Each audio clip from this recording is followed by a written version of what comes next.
Lahat naman kinakain ko eh. At saka nakikitira na nga lang ako eh. Magiging maarte pa ba ako sa pagkain? Kaya pala nainlab ang kuya ko sa kanya. Maganda na.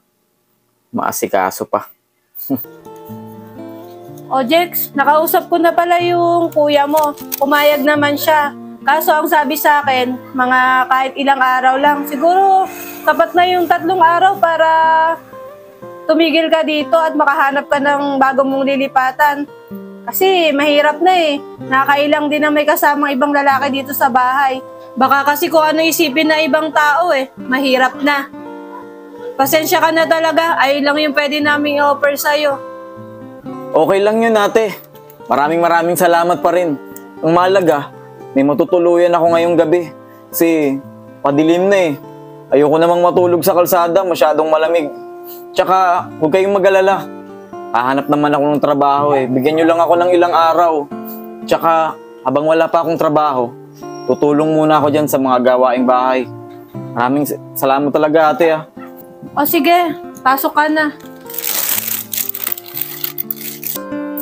Alam ko may binabala ka. Kilala kita. Alam ko takbo ng utak mo. Tol, alam mo naman 'di ba? Bata pa lang tayo, magkasama na tayo. At alam mo rin na wala naman ako ibang nagustuhan na babae bukod sa kanya. Sabi ko na nga ba, Tol eh. Hindi ako nagkamali eh. Tol, alam ko naman bata pa lang tayo, gusto mo na yan. Pero Tol, hindi tama eh. Asawa ng kuya mo yan.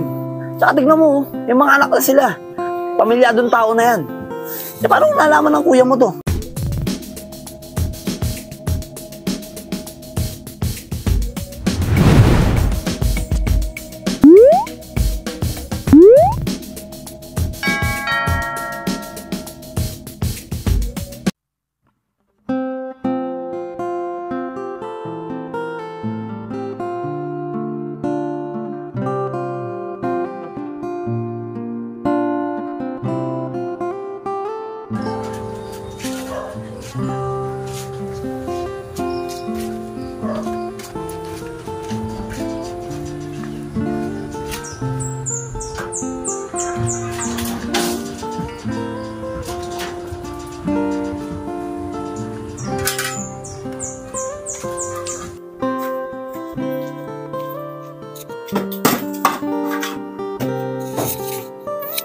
Kaya sina ate.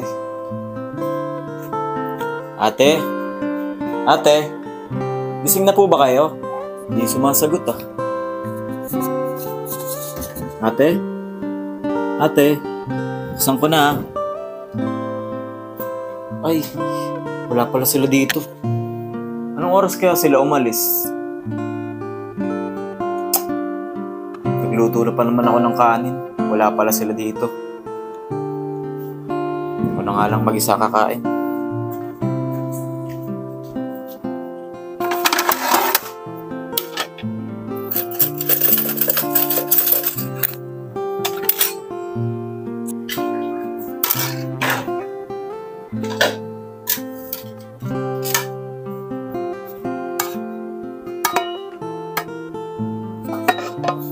Maaga nila umuwi. Siguro check up nila ate ngayon. Sana naman maaga sila umuwi. Para naman makausap ko siya ng maayos.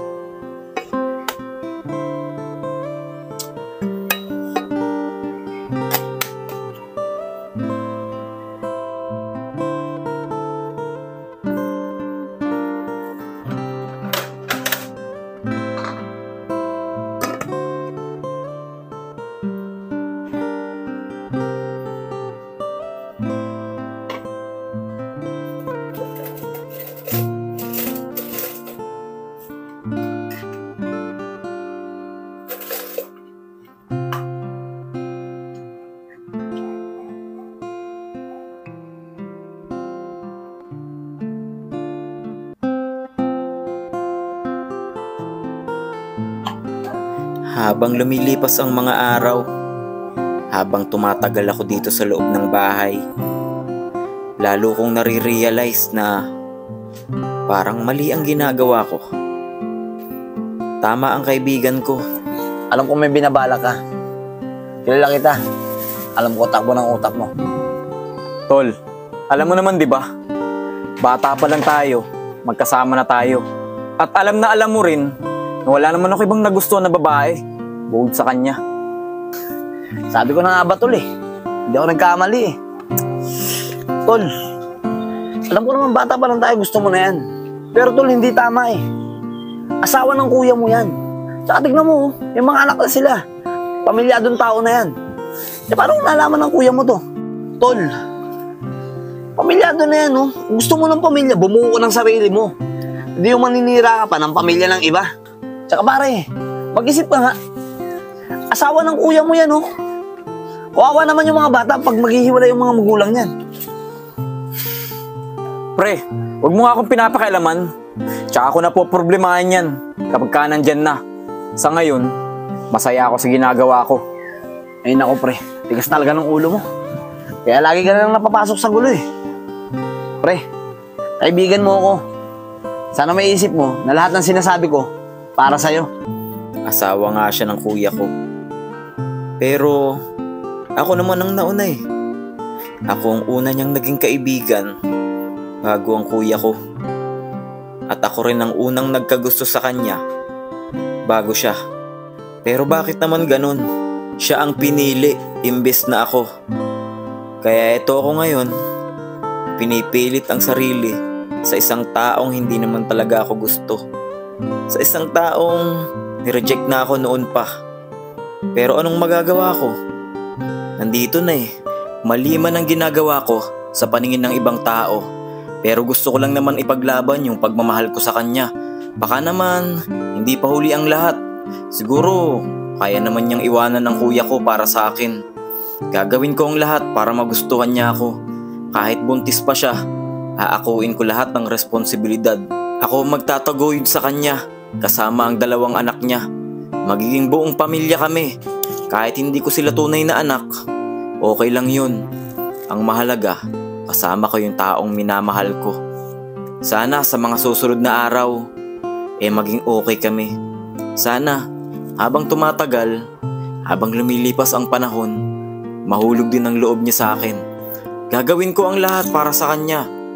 Kaya iniisip ko ngayon kung paano namin itatago ito kay kuya. Or kung papayag ba siya na nandito ako. Pero bahala na. Hindi ko naiisipin yan sa panahon ngayon. Basta ang malaga, magkasama kaming 2. Sa tingin ko, tama ang hinala ko. Tama ang kutob ko na nauhulog na rin ang loob niya sa akin. Hello? Pasensya ka na ha. Hindi na naman ako makapagpadala sa'yo. Kasi isa ako sa napili ng boss namin para hindi pumasok. Sabi niya, mga 2 buwan daw kami hindi makakapagtrabaho. Tatawagan na lang daw ulit kami. Kasi bumaba yung sales ng kumpanya namin eh. Naku, paano na kami ngayon ng anak mo niyan? Alam mo naman na malapit na akong manganak. Kailangan ko ng pang-suporta. Sa pang-check up at pangbili ng mga vitamins ko. Tapos yung anak mo, alam mo naman na nagagatas pa rin hanggang ngayon. Sana ko ngayon kukuha ng panggastos namin yan. Yun na nga eh. Pero huwag kang mag-alala. Gagawin ko yun ng paraan. Yung mga katrabaho ko na hindi naman tinanggalan ng schedule, ihiraman ko muna ng pera. Basta, hintayin mo na lang ako. Tatawagan kita ha. O sige, gawa mo ng paraan ha. Kasi alam mo naman, buntis ako. Di ko madidiskartehan yan. Wala akong pagkukunan. At alam mo naman na ako din nag-aalaga sa anak mo. Walang ibang magbabantay dyan. O sige na, mamaya na lang. Ay nako, okay lang kailangan namin ng pera. Ate, eto may konting pera pa ako dito. Maliit man to pero alam ko makakatulong sa mga gastusin mo. Naku Jex, kahit hindi na, gagawa naman ng paraan ng kuya mo eh. Ano ka ba ate? Huwag mo nang tanggihan. Gusto ko rin naman yan at saka kahit hindi mo nabayaran yan. Kung gusto mong bayaran, tsaka na lang pag nagkapera ka pero hanggat gipit ka, huwag mo nang isipin yan. Basta ang mahalaga, nakatulong ako. Natulungan nyo rin naman ako eh. Nakitira ako dito sa bahay nyo. Sigurado ka ba, Jex? Di ba naghahanap ka pa ng trabaho? Mas kailangan mo to pang gastos habang naghahanap ka pa. Ano ka ba naman, ate? Okay lang yan. Ang gusto ko lang makatulong sa mga problema mo habang wala pang trabaho si kuya. Oo nga eh. Sa totoo lang, pagkatapos ko magpa-check up, dumaan pa ako kina mama. Nagbaka sakali ako na makahiram ng pera kaso wala din eh. Bayaran daw ng tubig at kuryente nila. Huwag kang mag-alala, ate. Akong bahala sa inyo. Habang nandito akong gagawa ng paraan para sa mga panggastos nyo. Tsaka hindi kayo magugutom. Akong bahala. Maraming salamat talaga, Jex ha. Malaking tulong to. Buti na lang nandyan ka.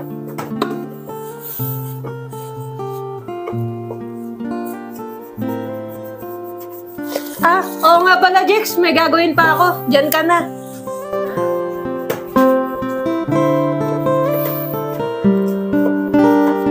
Sana bigyan niya ako ng pagkakataon para makapasok sa puso niya.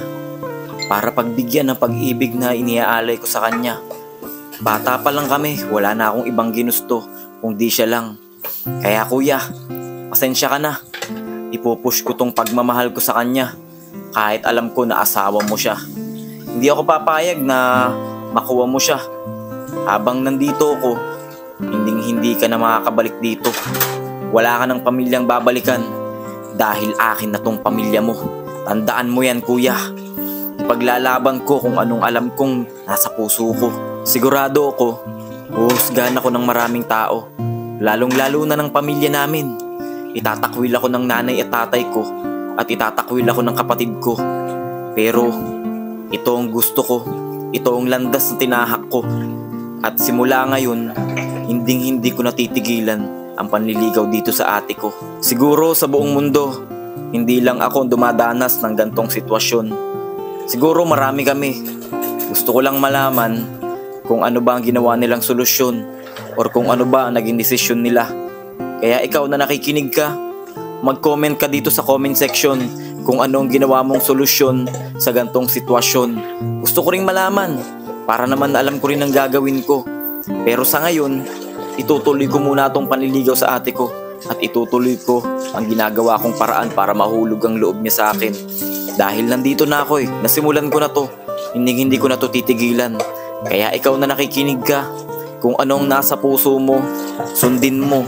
Kasi baka sa huli ka pa magsisi.